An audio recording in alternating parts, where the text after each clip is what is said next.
dan Putra dan Roh Kudus. Bapa, Engkau Allah Tritunggal Maha Kudus. Pada saat ini kami hamba-hambamu dan kedua hambamu dari Jakarta, kami datang berjumpa kembali di tempat ini atas kuasa dan kehendak-Mu. Kami mengucap syukur dan terima kasih bagimu, Tritunggal Maha Kudus. Kami percaya tanpa Engkau kami tidak bisa berjalan sendiri, apalagi Tuhan Yesus. Hari ini Engkau tentu saya melihat wajah-wajah yang datang pada pagi hari ini semua kelihatannya segar bugar. Dan sebagian besar tadi saya bertemu di paroki katedral, kita mengikuti puncak seluruh perayaan liturgi yaitu Ekaristi. Kemarin kita sudah mendengar baik dari saya penjelasan menyangkut mengenai visi dan misi dari pembaharuan karismatik Katolik. Lalu kemudian Pak Vincent menjelaskan mengenai persekutuan doa yang efektif dan doa syafaat profetik.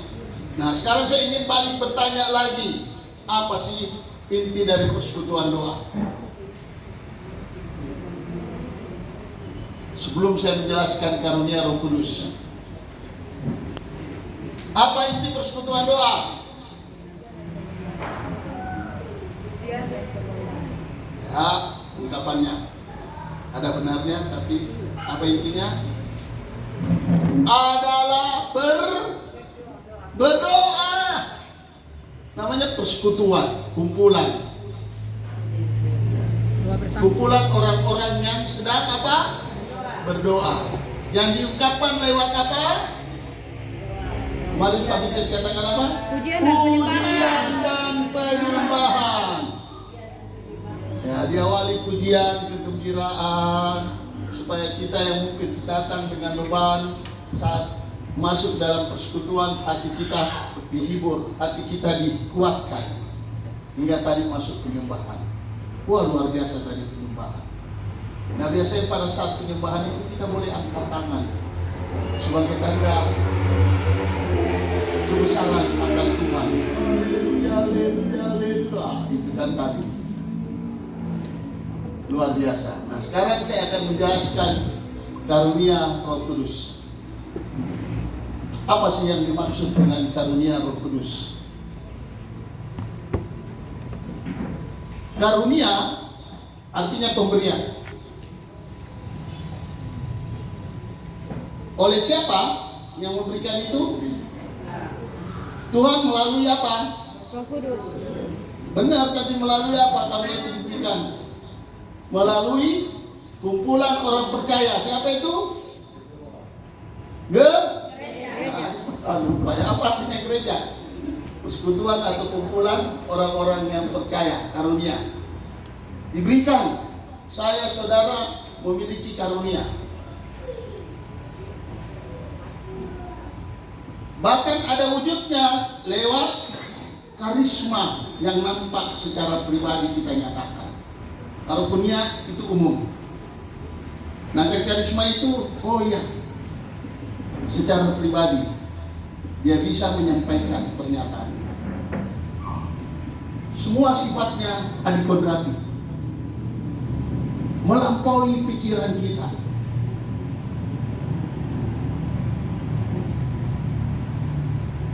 Maka di sini dikatakan karunia itu bersifat adikodrati, dia memberi, memampukan seseorang melalui karisma yang telah diberikan oleh gereja untuk menyatakan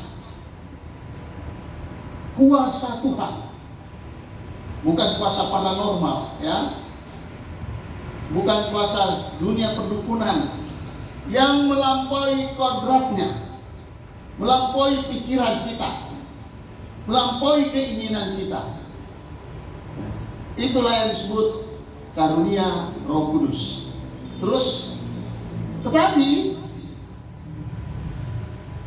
karunia ini menjadi lenyap, hilang dalam diri kita karena kita jatuh dalam 3 godaan pokok. Apa godaan pokok?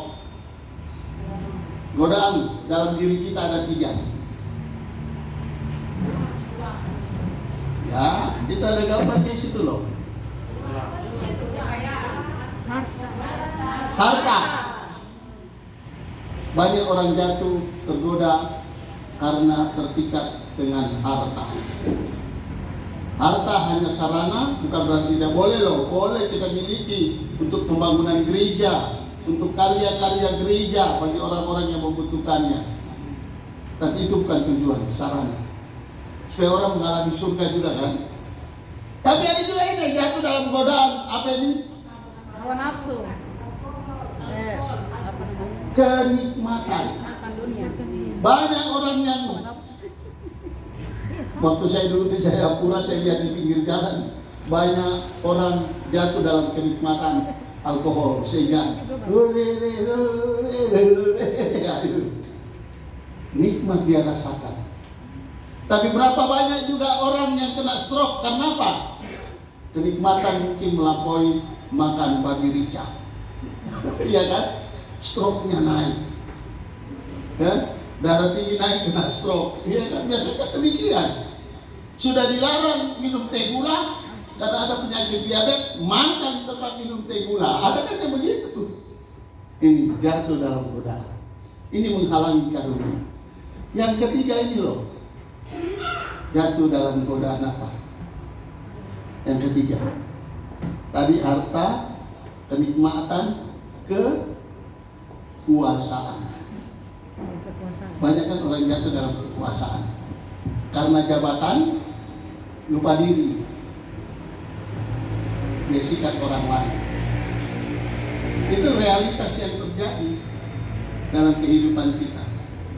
Namun sebelum kita jatuh dalam hal ini, perlu sadari kita semua memiliki karunia. Kapan kita terima karunia itu?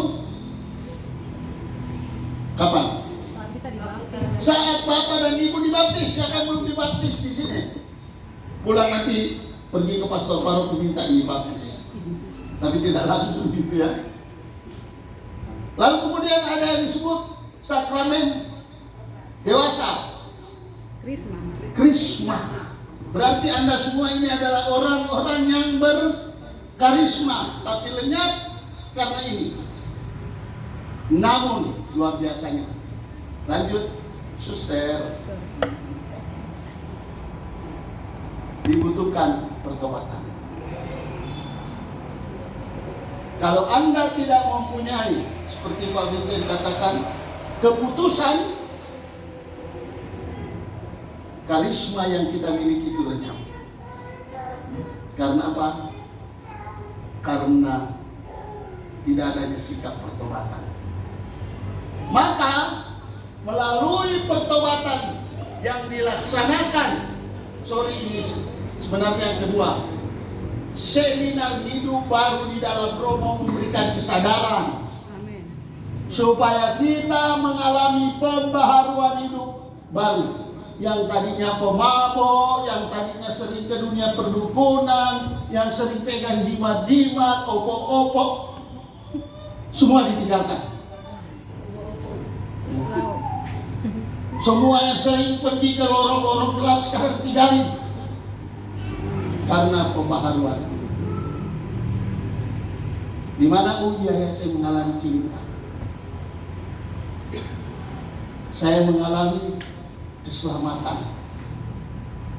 Bukan keselamatan di dunia sementara kan, kekal. Saya diberi kesadaran, ternyata Roh Allah hadir di dalam diri saya yang melengkapi saya dengan karunia, mana saya bisa nyatakan karisma secara pribadi untuk orang lain. Maka ada suatu kesadaran, oh iya ya, tadi saya katakan memiliki karisma itu. Maka melalui evangelisasi, ini melalui pelayanan-pelayanan, kita nyatakan karunia itu loh. Misalnya contoh, Saya sejak muda aktif dalam kegiatan Muda Mudi di Makassar. Lalu kemudian selain saya aktif Muda Mudi, saya juga aktif bersama dengan kelompok teman saya kegiatan-kegiatan gereja. Luar biasa. Tapi sejak Keuskupan Agung Makassar mengundang Romo Sugiri, Romo Yohanes Indra Kusuma datang ke Makassar menjelaskan mengenai seminar hidup baru. Wah, luar biasa. Tadinya kita kan seolah-olah memperlihatkan jago kita cara berorganisasi, jago kita di dalam hal pelayanan. Sekarang itu ternyata motivasinya baru. Kita nyatakan lewat pelayanan. Melalui apa? Pelayanan doa. Itu juga bukan evangelisasi. Melalui kegiatan kita masuk di dalam Dewan Paroki. Kegiatan kita masuk sebagai pengurus. Kita memberikan kabar gembira. Kabar gembira yaitu kehadiran kita memberikan kesaksian tentang siapa? Tuhan Yesus yang hidup. Yang tadi kita suka memberontak, tidak sabar, sekarang sabar. Kalau tadi tidak bisa memaafkan, sekarang saya bisa memaafkan. Kenapa? Karena melalui pencurahan roh kita memiliki kesadaran. Lanjut. Berupa karunia Roh Kudus itu sendiri. Nah, tadinya kita pergi ke dunia perdukunan, sekarang tidak ada. Ada Roh Kudus. Makanya kemarin saya minta Pace kita di belakang mendoakan asapuratnya sendiri supaya menyadari bahwa iman dengan pengharapannya kepada Allah, kuasa Allah itu memulihkan dia. Dan saya tidak tahu apa pengalaman dia hari ini. Ada enggak orangnya? Yang mendoa, yang kemarin Mama Ana ya? Mama Ardus minta untuk didoakan. Ada enggak orang yang kemarin? Mendoakan enggak dirinya sendiri? Yang kena asap urat? Ada enggak? Nona, Ade doa untuk dirinya tadi malam. Terus bagaimana sekarang? Hah? Coba berdiri. Tadi anda bisa berdiri. Terima kasih. Sekarang sudah bisa berdiri ya. Sudah tadi malam dia mendoakan sendiri, tapi memang lebih baik kalau ada tim doa bersama untuk dia. Ya. Saya bukan kemarin dan Pak Binjar bukan tidak mau mendoakan, tapi sebenarnya mau memberikan kesadaran bahwa Roh Allah yang hadir memampukan dia untuk menyembuhkan diri dan kelompoknya. Maka kita ada 7 karunia. Ada 3 karunia. Pertama disebut 7 karunia Roh Kudus terdapat dalam Yesaya 11 ayat 2. Ini biasanya kalau sesudah Pentekostal seluruh seluruh gereja yang ada di keuskupan melaksanakan novena Roh Kudus supaya 7 karunia ini hidup. Ini yang biasanya disebut karunia teologal, karunia iman, pengharapan dan kasih. Di mana kalau kita bertumbuh dalam keyakinan kita kepada Kristus, pengharapan kita kepada Kristus melalui relasi pribadi dengan Tuhan, melalui doa, melalui ketekunan kita membaca firman Tuhan, aktif di dalam pelayanan, karunia ini akan hidup, takut kepada Tuhan. Jujur, banyak orang bicara termasuk kadang-kadang saya berbicara mengenai Tuhan, tapi tidak pernah takut dengan Tuhan. Lewat apa? Lewat perbuatan, lewat kelemahan kita kan saya percaya kepada Tuhan, tapi pulang lihat minuman, aduh sadapnya mulai sikat, lupa, tidak takut dengan Tuhan. Seringkali kan begitu. Iya seringkali kan. Atau misalnya lagi kita bohongin orang, padahal tadinya semangat bilang bicara Tuhan, tapi ternyata sabta karunia ini tidak hidup. Tapi kalau orang yang sudah diperbaharui, Oh iya ya, ada Tuhan, tidak boleh saya bohong. Oh, tadinya saya suka gosip, sekarang tidak. Ini 7 karunia.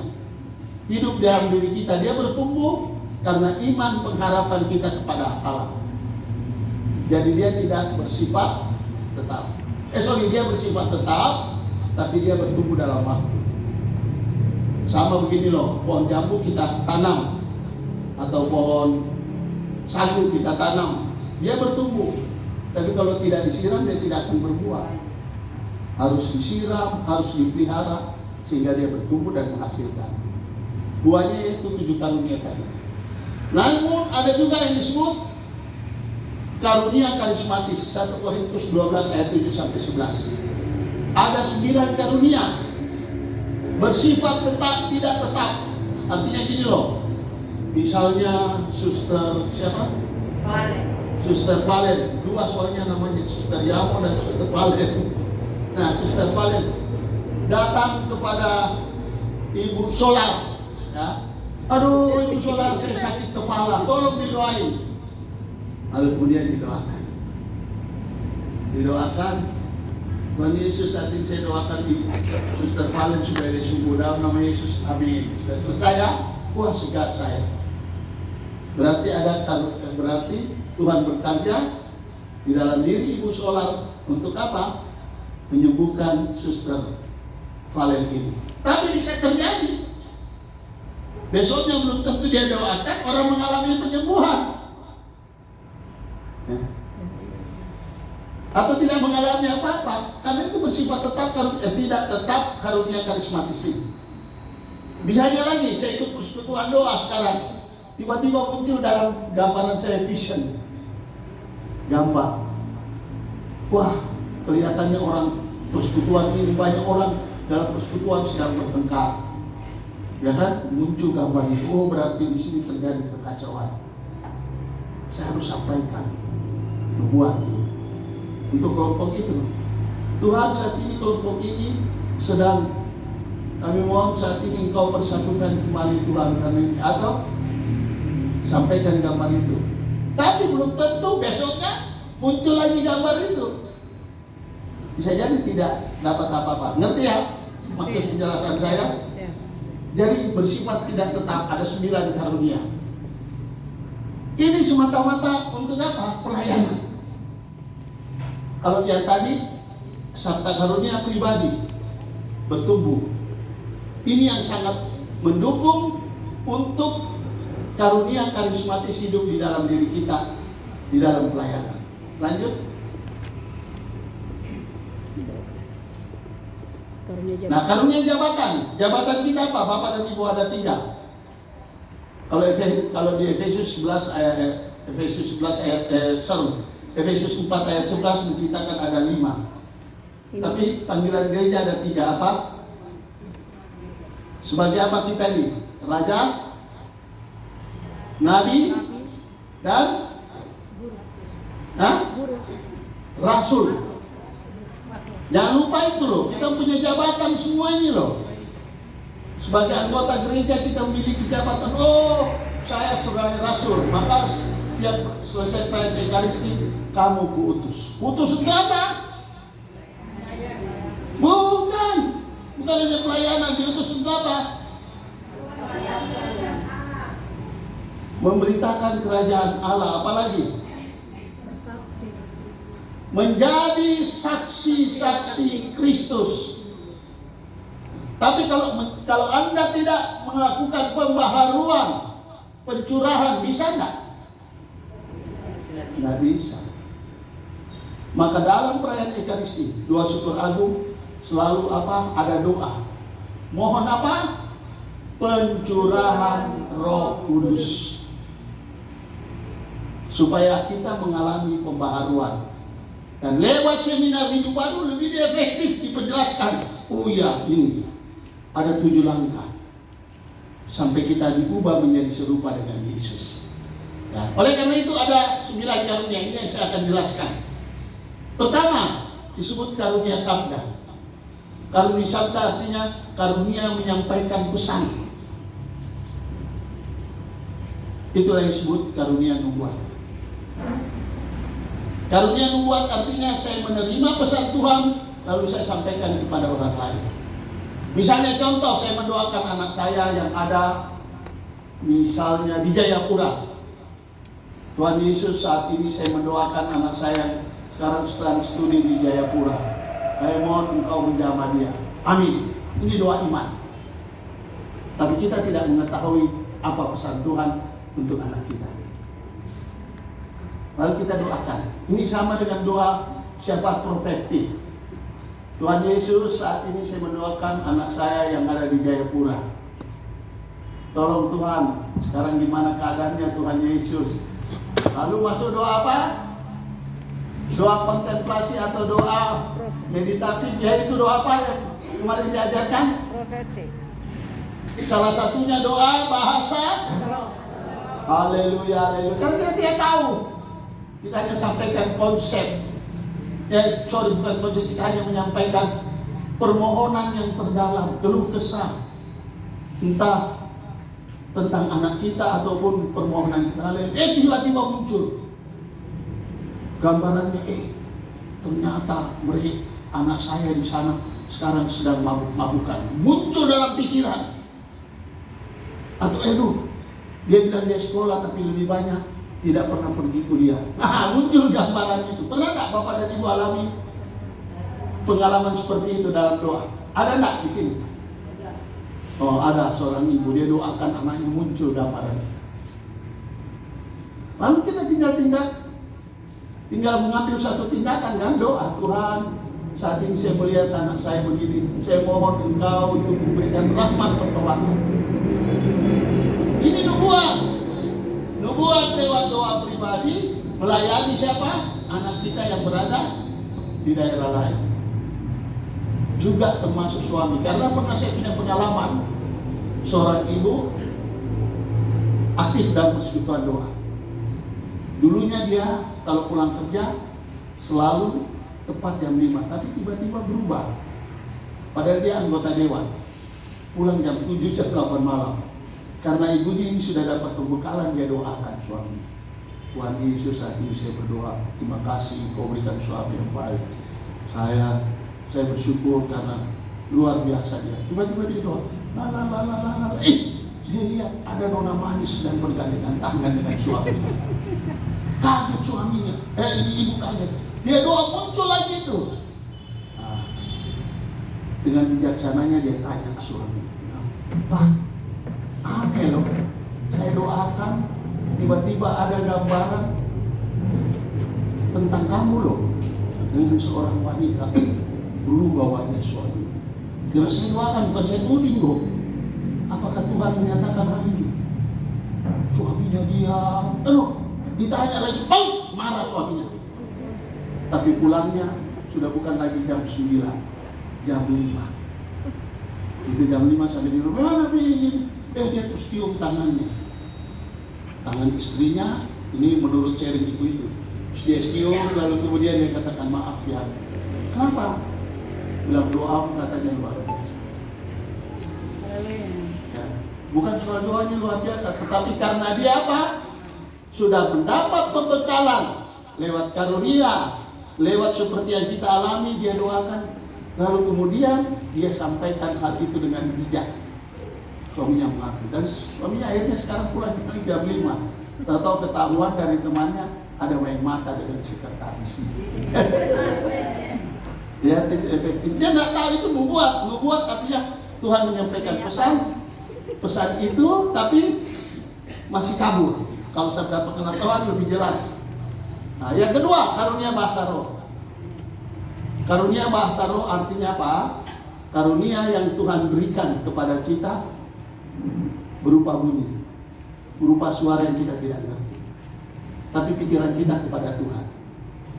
Melalui apa? Ada 3 poin. Pertama doa. Doa bahasa roh. Haleluya, haleluya. Karena doa bahasa roh, walaupun ini karunia yang paling terkecil di antara karunia lainnya, lebih efektif karunia itu muncul. Tiba-tiba waktu saya doakan, misalnya gini, saya doakan mama yang dari mana nih? Mama siapa lagi? Saya lupa. Mama Agustina, saya doakan Mama Agustina.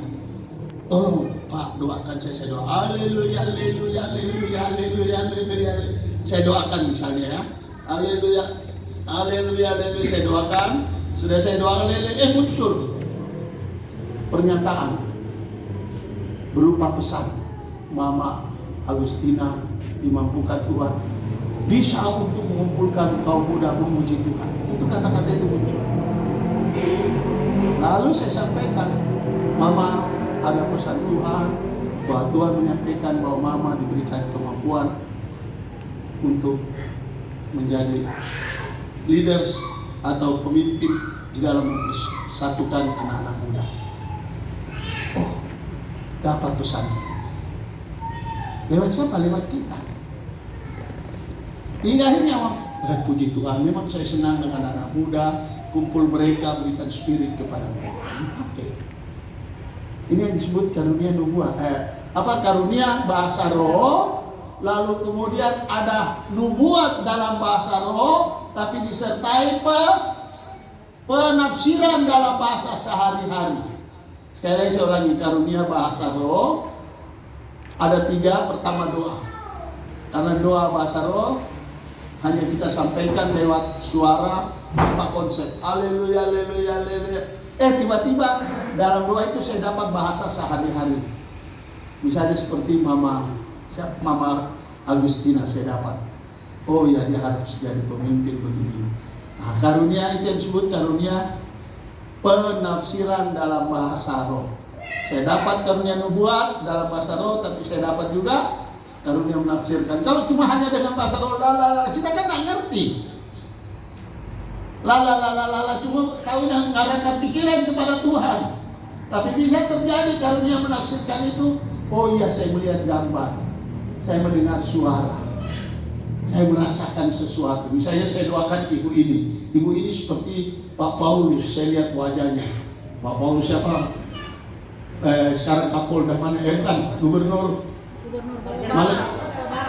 Atau Paulus. Saya doakan mirip kan dia. Saya doakan ibu ini misalnya. Haleluya, haleluya, haleluya, haleluya. Tiba-tiba rasa saya senang. Oh, saya dapat karunia menafsirkan. Ya, saya doa bahasa roh tapi sekaligus nubuat, tapi nubuat dalam bahasa roh. Ya, saya tidak mengerti tapi disertai penafsiran kan? Oh, saya ngerti. Ibu ini sedang gembira hatinya. Besar kuasa Allah sedang bekerja di dalam diri. Nah, jelas ya. Begitupun dalam persekutuan. Dalam persekutuan tiba-tiba ada yang bernubuat dalam bahasa roh. Haleluya, atau bernubuat atau berbicara dalam bahasa roh. Haleluya. Ada yang ngerti enggak? Enggak ada. Kita diam aja. Tapi tiba-tiba ada seseorang yang nangkap lihat gambaran. Wah, dia ucapkan ini supaya kita semua semakin rendah hati. Muncul suara rendah hati. Kita harus sampaikan. Oh, ternyata Tuhan mau minta kepada kita supaya kita rendah hati. Nah, itulah yang disebut karunia menafsirkan. Lalu kemudian yang kedua ada yang disebut karunia bertindak atau karunia berupa tanda yang kita terima. Karunia bertindak ini artinya di saat saya bertindak dalam doa ada sesuatu yang dinyatakan oleh Tuhan. Ya. Misalnya contoh karunia mujizat. Musa, sewaktu dia memimpin, Nabi Musa sewaktu memimpin bangsa Israel keluar dari Mesir, dia mendapat apa? Halangan. Halangannya apa? Dia tidak bisa menyeberangi Laut Merah. Tapi dia menyadari ada kuasa Allah. Lalu dia angkat tongkat, lalu dia membelah laut. Terjadi mujizat. Di dalam nama siapa? Bukan Tuhan Yesus pada saat itu. Allah Yahweh. Yesus artinya apa? Allah Yahweh atau Tuhan Allah. Yesus Tuhan Allah yang menyelamatkan. Ingat itu, Yesus artinya apa? Oh, Allah yang menyelamatkan. Sekaligus dia adalah manusia 100%, karena dia hidup seperti kita, dia merasakan seperti kita, tapi dia juga Allah 100%. Kenapa? Kenapa Bapak dan Ibu dikatakan dia Allah 100%? Karena dia menyatakan kepenuhan kasih Allah itu. Bukan karena hanya soal matinya, soal penderitaan, bukan. Tapi dia menyatakan kuasa Allah, pernyataan-pernyataan Allah lewat ajarannya, lewat mujizatnya tentang kasih Allah. Karena Allah adalah Kasih. Yohanes berapa itu? 1 Yohanes berapa? 1 Yohanes 2, coba nanti dilihat ya. Nah ini. Jadi karunia bertindak adalah poin pertama, karunia mujizat. Yang bukan hanya penyembuhan loh, tapi berbagai macam hal. Yang kedua disebut karunia iman. Karunia iman berbeda dengan iman. Berbeda. Kalau iman biasa itu kan seperti tadi. Dalam nama Bapa dan Putra dan Roh Kudus, amin. Tuhan, saat ini saya mohon supaya Engkau tidak menurunkan hujan, supaya semua berjalan acara dengan lancar. Amin. Dalam nama Bapa dan Putra dan Roh Kudus, amin. Ini iman. Dua iman, ya. Tapi karunia iman beda. Dalam nama Bapa dan Putra dan Roh Kudus, amin. Tuhan Yesus, saat ini kami membuat acara pembekalan di Keuskupan Timika. Tolong Tuhan supaya tidak ada gangguan, tidak ada hujan turun. Haleluya, haleluya, haleluya, haleluya, haleluya. Tiba-tiba ada suara yang mengatakan pesan. Jangan takut anakku, aku menyertai engkau. Aku menyertai engkau. Bahwa apa yang engkau panjatkan, aku dengarkan. Wah, kita dapat pesan. Kalau ini buat apa? Bukan buat iman. Dapat pesan tadi, karunia apa? Nubuat kita dapat, tapi karena ada apa? Pernyataan lewat ungkapan iman, itu yang disebut karunia iman. Tidak terjadi apa? Hujan. Nah, kita sudah tahu. Misalnya lagi contoh dalam Kisah Para Rasul bab 3 ayat 1 sampai seterusnya. Petrus dan Yohanes pergi kemana? Ke gereja, ke bait Allah. Dia bertemu dengan orang lumpuh kan? Terus dia katakan, emas dan perak tidak ada padaku, tapi dalam nama Yesus berdiri. Dan orang itu jalan. Bantu, lalu kemudian dia berdiri dan dia berjalan. Ini disebutkannya apa? Karunia iman. Dia menyatakan iman dia kepada orang itu, dan orang itu dari penyembuhan. Misalnya lagi, saat ini terjadi hujan di luar. Tuhan Yesus, saat ini saya ada urusan, saya tidak punya payung, saya tidak punya sesuatu benda yang bisa saya ke sana. Tapi di dalam namamu yang kudus, hujan. Amin. Benar, berhenti. Itu yang disebut karunia. Jelas ya? Jelas. Untuk kepentingan banyak orang. Lalu karunia penyembuhan. Penyembuhan ada 4 hal. 4 hal yaitu karunia penyembuhan rohani. Penyembuhan rohani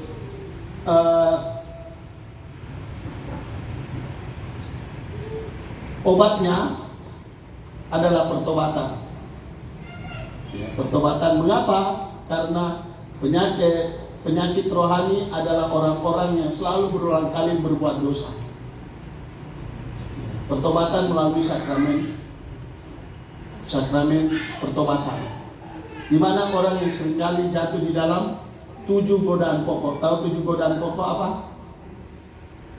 Malas, ya, apalagi percabulan. Ya, saya tidak buat lagi. Ada kemauan, tapi besoknya masih pergi ke dunia hitam. Berulang lagi. Ini namanya orang yang berbuat. Besok saya tidak ceritakan orang. Tapi masih juga gosipin orang. Kan ada yang begitu. Benar, besoknya bertobatnya tidak minum-minum. Biasanya kalau KRK atau dalam pelayanan rohani, ada orang sampai, tidak saya bertobat sebenarnya, tapi besoknya dia terulang, dia terikat. Ini penyakit rohani. Maka harus disembuhkan dengan cara pertobatan, tapi sekaligus lewat sakramen pernyataan melalui sakramen tobat dan latihan asketik.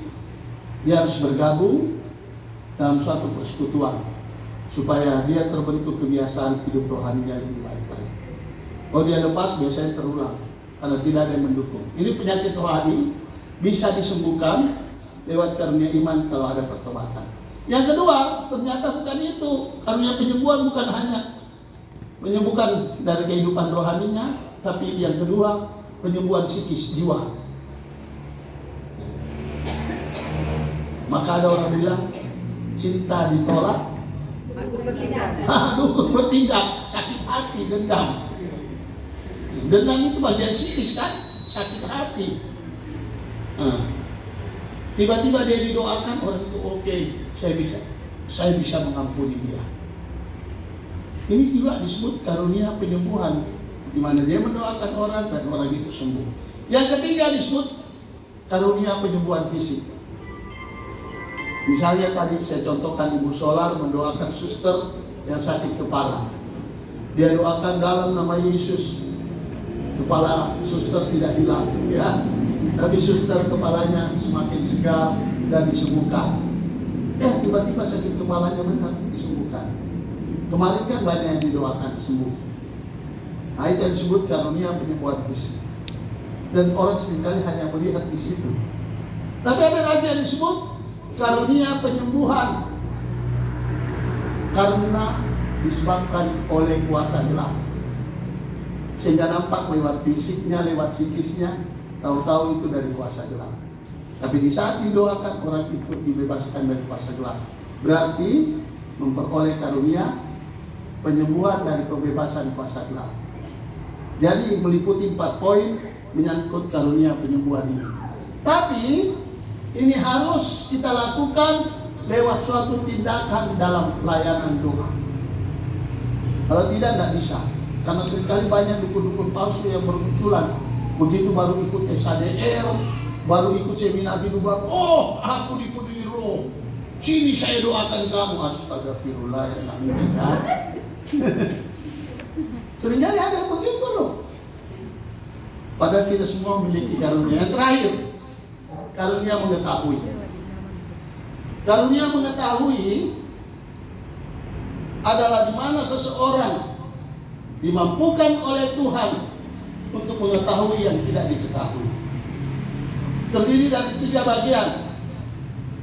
Poin pertama adalah karunia kebijaksanaan. Karunia kebijaksanaan ini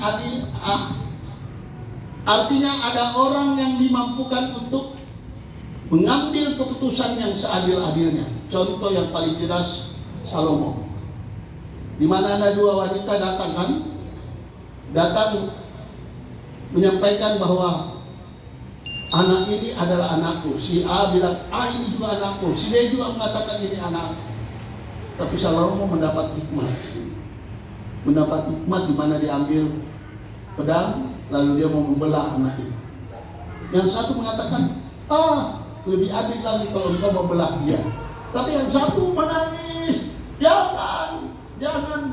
Raja Salomo, kasihan benar-benar anakku. Lalu Raja Salomo mendapat ilham, mendapat hikmah. Oh, berarti yang punya anak adalah orang yang menangis ini, orang yang bersedih. Maka anak itu diberikan kepada orang yang bersedih. Ini yang disebut karunia hikmah. Misalnya contoh lagi, ada orang yang datang minta nasihat kepada kita. Boleh. Ini terlalu semangat ya.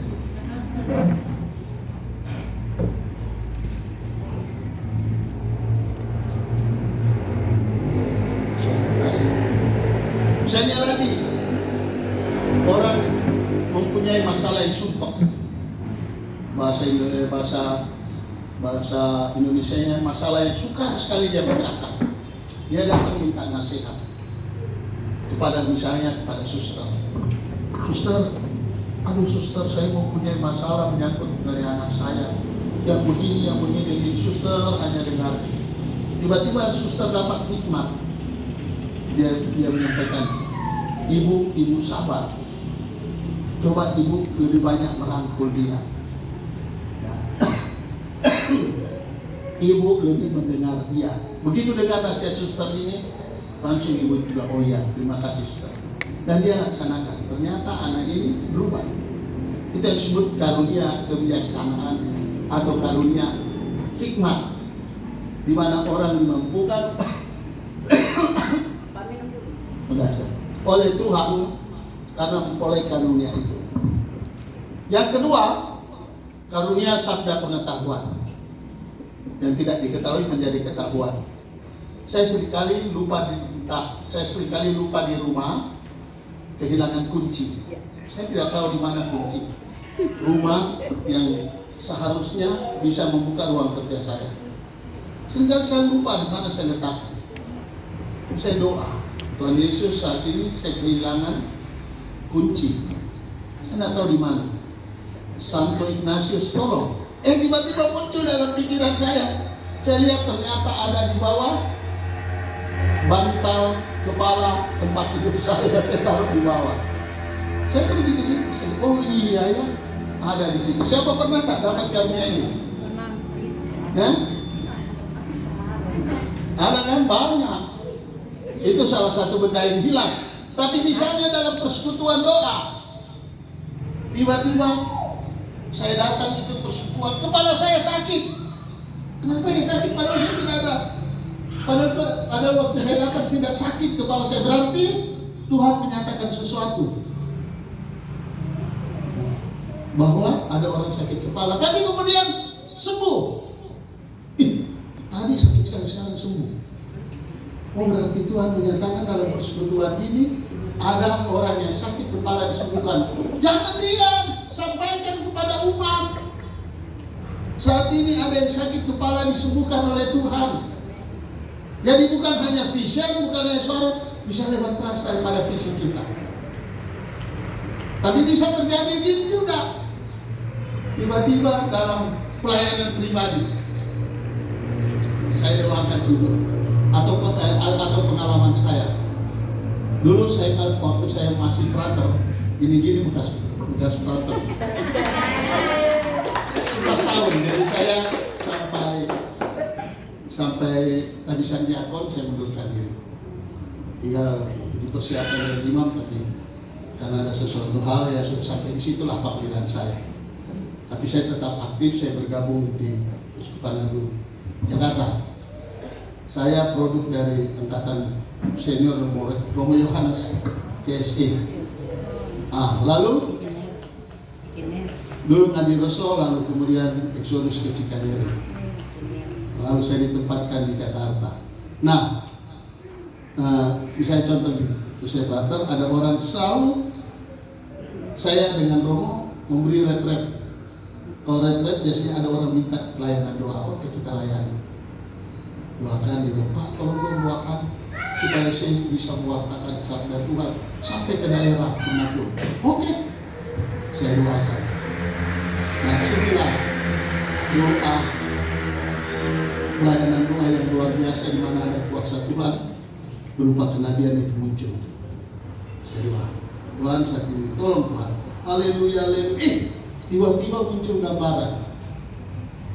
Gambarannya apa? Ada seorang wanita dan seorang bapak sedang lari di pinggir pantai dengan pakaian tenang. Oh, kaget saya. Tapi muncul terus gambaran orang, muncul gambaran itu muncul. Akhirnya saya sampaikan, Pak maaf ya, dalam doa tadi saya melihat seorang bapak dan seorang gadis sedang lari di pinggir pantai. Bapak punya wirya. Dia lihatin saya pikir aduh, saya bisa dia maki saya. Ya sudah gini, mungkin karena saya pakai jubah kan pasti dia agak sedikit segan. Tiba-tiba dia, ampuni Tuhan. Benar, saya latar saya punya wil katanya yang tidak diketahui.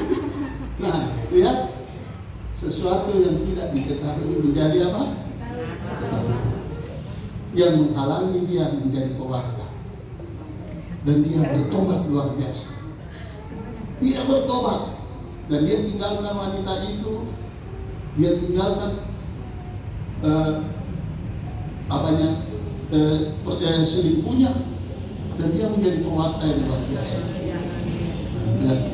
Lewat apa pelayanan, doa, di mana Tuhan menyatakan sabda pengetahuan itu. Bahkan dalam doa syafaat profetik seringkali muncul hal itu. Kita tidak tahu, tiba-tiba Tuhan menyatakan.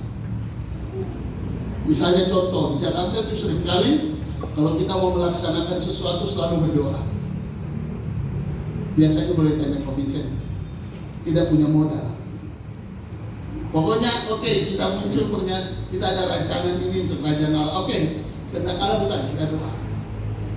Ada nubuat, ada pesan, tapi lebih daripada itu ternyata diberikan kekuatan. Kita jalan, tiba-tiba ada saja sumbangan yang datang dan selesai kayak itu berjalan dengan baik. Ini karena karunia yang dihidupkan. Nah, inilah salah satu yang mau dihidupkan oleh gereja supaya sungguh-sungguh lebih efektif di dalam kita menginjil, di dalam kita ada 3 poin tadi, penginjilan, kekudusan, tapi sekaligus apa yang terakhir, mengubah tata dunia ini. Dan yang terakhir yang paling penting, karunia membeda-bedakan roh. Karunia membeda-bedakan roh ini adalah di antara 9 itu juga yang merupakan paling penting. Mengapa? Kalau kita harus memilah ini berasal dari Tuhan, dari diri kita, atau dari roh jahat. Efektif sekali kalau dalam pembaruan karismatik.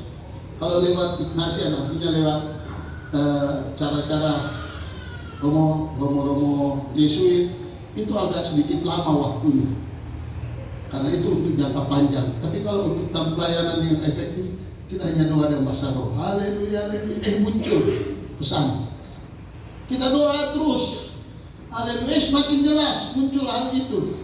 Tenang, dan ini orang membawakan buah kebajikan. Biasanya itu dari Tuhan. Karunia membedakan ini penting. Namanya biasanya kerennya discernment. Memilah-milah sesuatu pernyataan apakah ini dari Tuhan atau bukan. Dalam pelayanan doa, dalam persekutuan itu bisa terjadi. Terus lanjut sister. Nah, terus. Lalu terus. Nah, sekarang bagaimana jawabannya? Supaya karunia hidup ini, karunia Roh Kudus ini hidup. Jawabannya adalah dasarnya di dalam Kisah Para Rasul bab 2 ayat 6-8. Para murid tadinya kan penakut. Sudah mengikuti Yesus, sudah mendengar ajaran Yesus, sudah melihat mujizat-mujizat yang dilakukan Yesus, bahkan mereka juga mempraktikkan. Tapi pada saat Yesus ditangkap, mereka apa? Ketakutan. Tapi Yesus sungguh-sungguh bijak. Dia bangkit dan dia menyatakan dirinya pada murid, kalian sekarang pergi kemana? Ke Yerusalem. Di Yerusalem kamu berkumpul di situ di suatu tempat, nanti kamu akan mengalami apa? Pencurahan Roh Kudus, pembaharuan hidup. Sesudah itu mereka menjadi saksi yang luar biasa, ya kan? Lewat peristiwa Pentekostal, mereka berkumpul 9 hari, mereka lakukan novena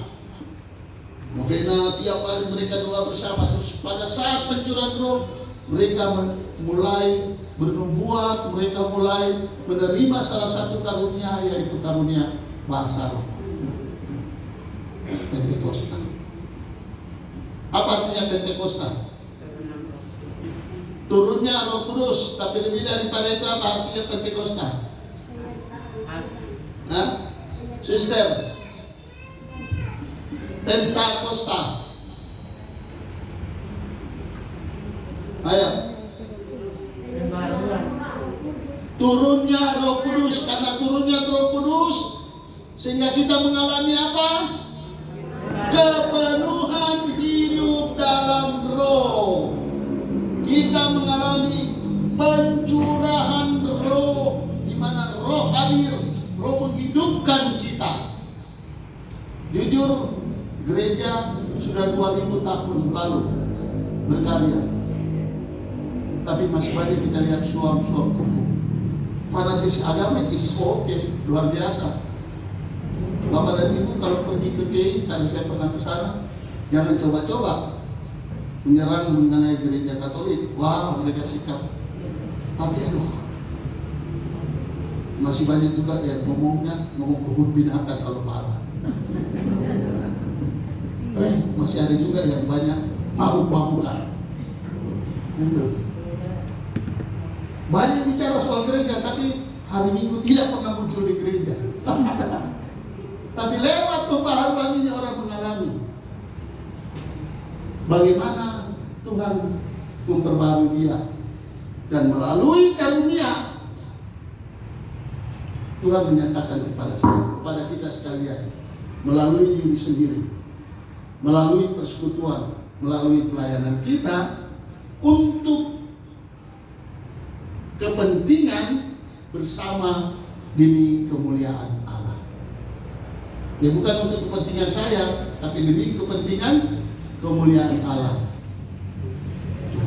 Dan kami datang banyak pewarta-pewarta dari daerah-daerah, bukan dari Jakarta, dari BPPG daerah lain mau mewartakan, karena mereka mengalami pengalaman bagaimana kuasa Allah bekerja. Mereka tidak memikirkan lagi mengenai keuangan gini-gini. Pak Vincent ini salah satu orang pentingnya Bang Maya Padan. Dia seorang bankir, tapi berani meninggalkan pekerjaannya. Saya juga punya usaha. Usaha saya juga di bidang keuangan yang dijalankan oleh istri saya, tapi sekaligus karena saya punya pendidikan sini, saya tetap berani kami tinggalkan. Bahkan dalam keadaan krisis kami berani tinggalkan. Kenapa? Karena untuk kemuliaan Allah. Kenapa kami bisa berani untuk menyampaikan bahwa itu kemuliaan Allah? Karena kami alami. Bapak dan Ibu mau setengah mati begini karena mengalami kuasa kasih Allah, tidak takut. Tidak takut menyangkut hal itu. Masa pandemi ini kan banyak orang mengalami krisis, banyak orang mengalami. Tapi kalau kita jalan-jalan bersama dengan Tuhan, ternyata ada saja yang Tuhan lengkapi kita, memberikan kekuatan kepada kita. Karena kita mempunyai siapa? Mempunyai Yesus, mempunyai Roh Kudus yang membimbing, menyertai, menguatkan kita. Oke. Tadi jadi untuk kepentingan kita di dalam menyangkut karunia. Sekarang karunia itu dinyatakan lewat seseorang dalam persekutuan maupun melalui pelayanan, karena adanya relasi. Relasi artinya saya berdoa. Oh iya, tadi saya kan sudah berikan contoh. Tuhan menyatakan karunia ini yang sudah dimeteraikan di dalam diri saya, ya, karena saya berkomunikasi dengan dia, saya berbicara dengan dia, sehingga dia menyampaikan karunia itu kepada saya untuk orang lain. Contoh gini loh, Bapak dan Ibu di sini, mungkin anak-anak muda dapat warisan dari orang tua. Ini warisan, materai yang diberikan orang tua. Karena ada itu, cueknya saya banyak harta saya, tapi tidak dikembangkan. Bisa nggak berkembang? Nggak bisa, nggak mungkin. Tapi kalau dia mulai oke, saya kembangkan dengan segala talenta, kemampuan yang diberikan, dan saya jaga dengan baik, berkembanglah hartanya. Itu contoh hal duniawi. Apalagi dalam hal surgawi lain. Oh ya, saya memiliki karunia, saya memiliki kemampuan diberikan oleh Tuhan. Ya, saya harus berbicara kepada Tuhan. Kalau kita sudah diberikan juga warisan oleh orang tua, kita tidak pernah komunikasi dengan orang tua, marah nggak orang tua kita? Marah nggak? Marah. Anak kurang ajar, sudah diberikan, mau nanti bangkrut tuh, kan biasanya gitu. Dan kalau dari Tuhan dia nggak marah, karena kita selalu Tuhan tolong Tuhan. Dia nyatakan karunia itu. Berupa apa? Karunia karismatik tersebut. Karunia yang bersifat karismatis. Karismatis artinya karunia yang melampaui pikiran kita, melampaui pengertian kita. Terus Suster, dalam bentuk apa? Suara. Saya dengar dalam batin saya, menyatakan jangan kamu takut. Misalnya dalam persekutuan, tiba-tiba selesai penyembahan kita dengarkan suara dalam hati, jangan takut, jangan takut, jangan takut, jangan takut. Ucapkan saja, jangan takut. Itu nubuat namanya. Tapi kalau mau ditingkatkan kita berdoa terus, Tuhan Engkau menyatakan saat ini nubuat, pesan, jangan takut.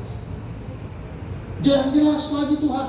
Haleluya, haleluya. Tiba-tiba muncul gambaran dan pikiran.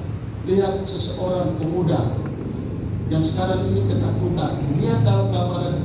Saya sudah sabda pengetahuan kan? Kita nyatakan ada di sini seorang pemuda. Saya pernah mengalami, bahkan sampai pakaian dan nama orang itu, padahal saya tidak kenal. Sampaikan. Biasanya Romo Gino juga begitu tajam sampaikan.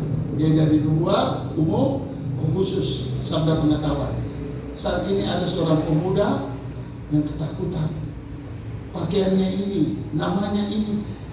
Kalau lebih efektif ya, tapi kalau sampai gambaran, misalnya pakaiannya tidak apa-apa. Kalau tidak saya sebut namanya tidak apa-apa. Karena ini kan bersifat umum.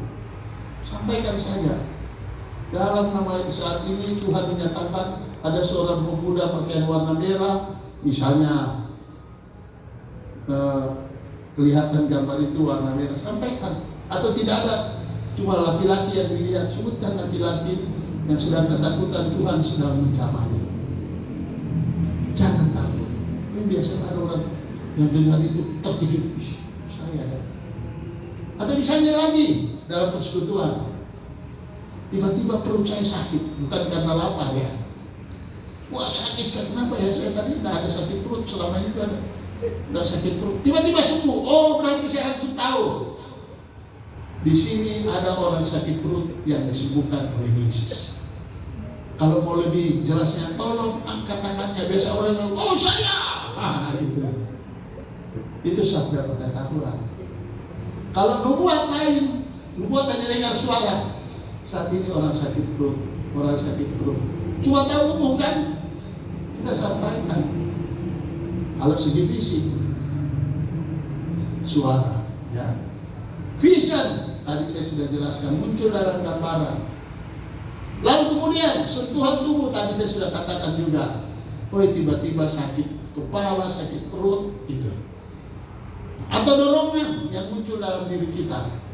Dorongan misalnya berupa ada seseorang yang mau dipakai Tuhan. Kita sampaikan.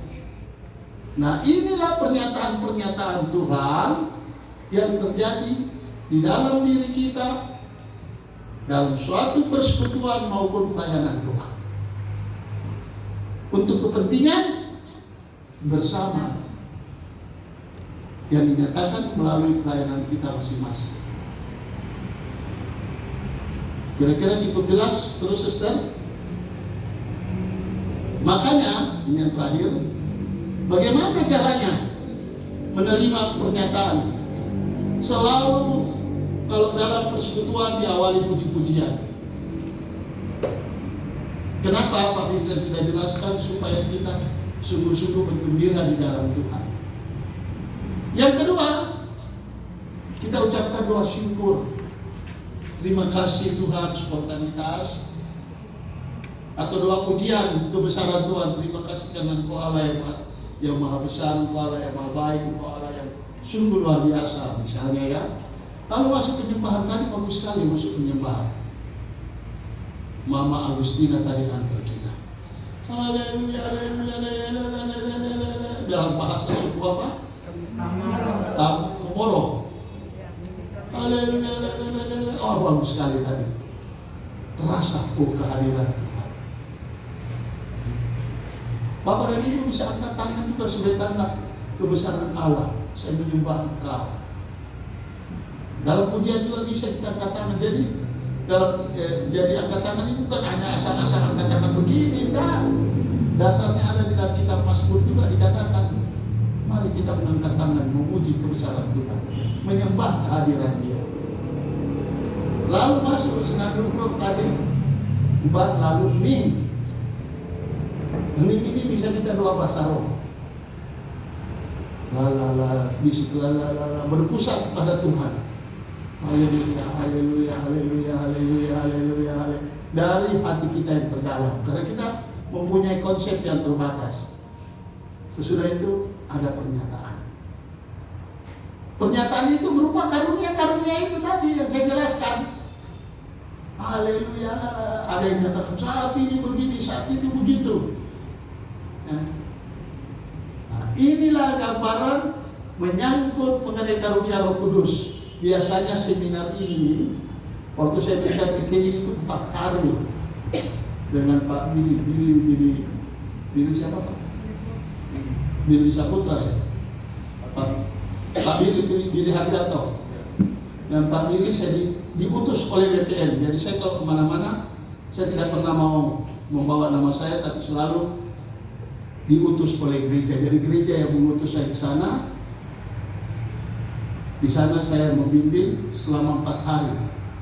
Di sini efektif loh, kita cuma berapa jam? 1 jam. Nanti kita akan praktekkan bersama. Sebenarnya kalau seminar karunia Roh Kudus itu 4 hari paling efektif. Waktu dengan Romo Gino itu sampai 1 minggu, diulang-ulang terus supaya persekutuan kita efektif. Saya kira penjelasan saya menyangkut mengenai karunia Roh Kudus sampai pada waktunya saat itu untuk kita praktekkan bersama. Kira-kira cukup jelas? Ada yang mau bertanya dalam hal ini?